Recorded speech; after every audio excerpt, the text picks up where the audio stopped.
Rolling in tubes here, and you can bring the camera up and see the back side of it. So that's the roller there, and that's about how far I put it in. Okay, now I'm going to roll it in. This is how the tubes are rolled in.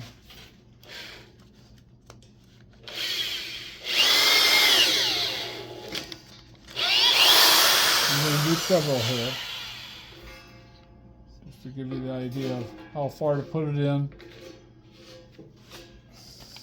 what needs to be done. This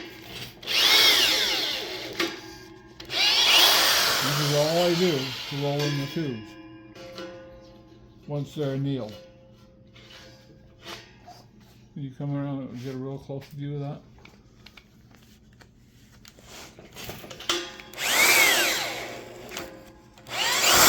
That's about it.